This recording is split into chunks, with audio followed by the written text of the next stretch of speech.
let's say we see or hear something ridiculous and we only see a snapshot of it.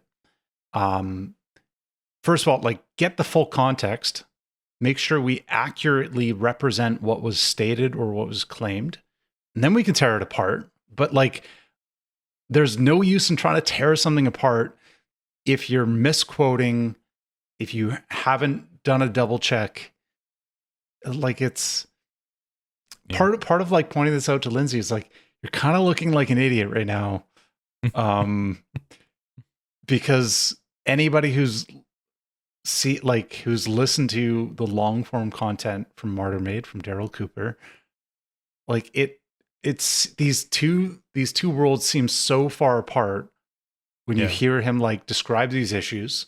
He's like, he's a Nazi apologist, and he's like, well, here's 30 minutes of him describing some of the horrific atrocities of the Nazis and condemning them, and like trying to really connect people with how impactful it was, and like highlighting these stories. I'm like, that's not really a Nazi apologist of like somebody who would spend that amount of time front end on a series, and he's returned to these things. And like, it's not like he's like, all the evidence is to the contrary, but if you haven't explored it, then you would look at a random shit post, a random tweet, or 2 minutes of the Tucker Carlson interview, and you'd conclude otherwise without the context. Well, and I don't even think I don't even think it was a good, I don't even think if you only saw that 2-minute clip and you concluded that he was a Nazi apologist, I still think even just with that information, to conclude that is silly.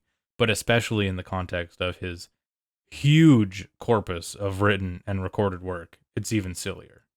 Again, I'm going to compliment James Lindsay. This is partly what makes him so effective and so good at drilling down bullshit and like getting to the truth of things, is because he can see threads and kind of intertwine them and figure out where things lead to and from, and the root causes of things and the underlying intentions of things. However, in some cases, this can lead you to this sort of conspiratorial thinking where a guy who, a historian of and a fan of certain revisionist historical topics, who had a relatively medium-sized, small to medium-sized podcast since 2015, somehow overnight becomes an agent of the dialectic, and his goal is to subvert the Constitution and to overthrow Western. Like, what? Like, that's not, like, you gotta, that's why I said initially, you gotta zoom out and see, like, this very obviously cannot be the case.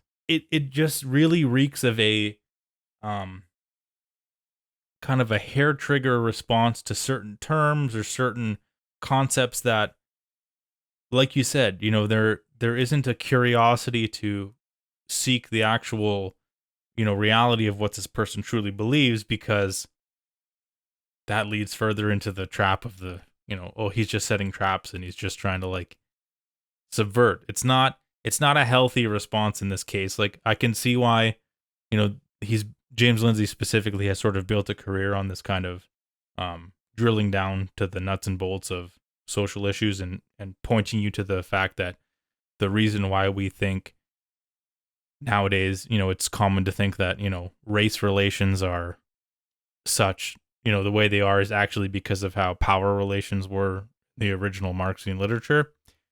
He can make connections like that, but in some cases it leads him astray in cases like this.